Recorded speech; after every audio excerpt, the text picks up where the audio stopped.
Hi, my name's Alicia, and I want to talk to the people who were just told one sentence that changed everything. You're disabled. Not someday, not temporarily, but in a way that means your life will never look the same again. Before I get into what happens next, I need you to understand who I was before. I've been a cardiac patient since I was 5 years old. I pretty much grew up in the hospitals. I had an open heart surgery at 6 years old. I went through countless cath lab and exploratory surgeries throughout my childhood. And, while other kids were in gym class or playing sports, I was the one sitting out. And while other kids worried about homework, I was worried about medical tests. That kind of childhood, it created a lot of trauma for me. Even if no one noticed it, all the constant doctors, the constant fear, constant reminders that my body was different. And yet, I still built a life.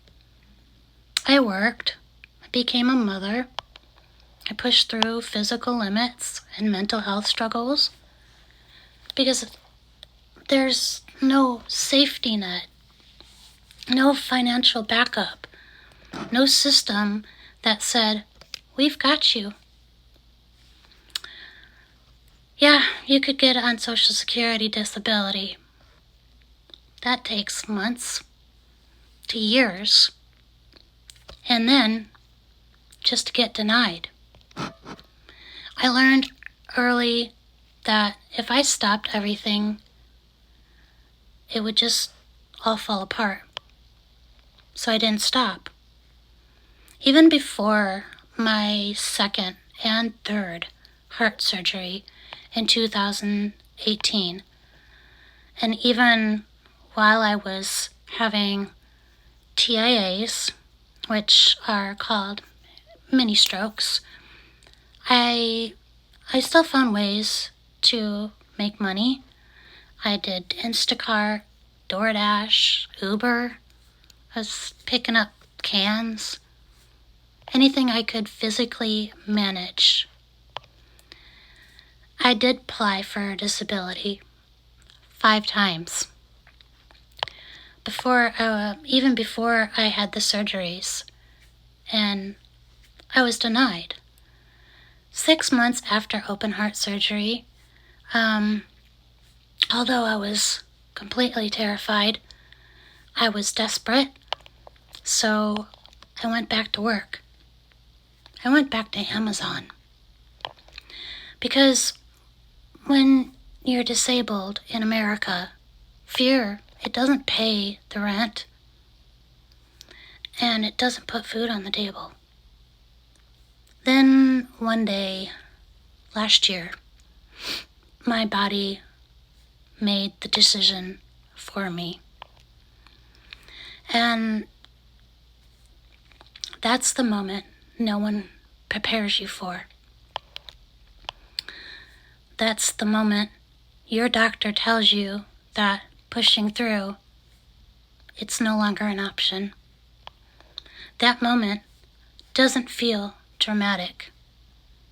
It's quiet and heavy, like the floor just drops out from under you. The grief, it hits fast.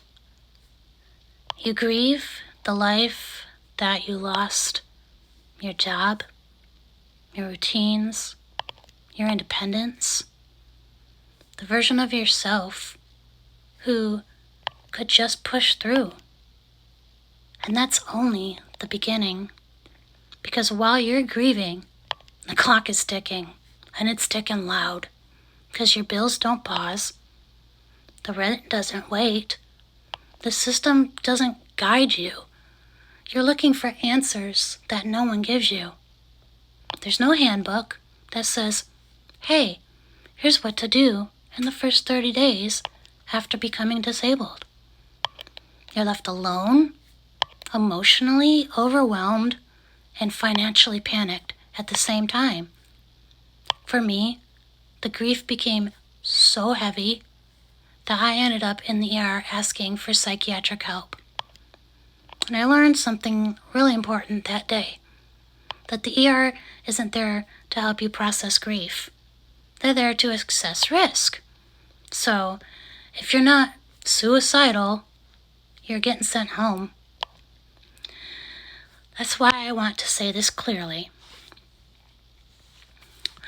If you are overwhelmed, breaking, or drowning, there's a number you can call. And it's not just for suicide. Call 988. It's for the moment when your mind finally can't hold everything anymore. And there are people there that can help you process that grief. I didn't know that then, and I wished I had. This series that I'm creating exists because no one explained what came next. This is part 1, and it's about the moment everything changes.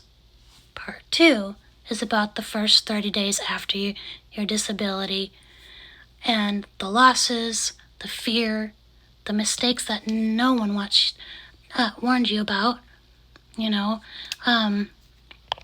If this sounds like you or someone you love, you're not weak, you're not failing, and you're definitely not alone, even if the system makes it feel that way. I'll see you in part 2.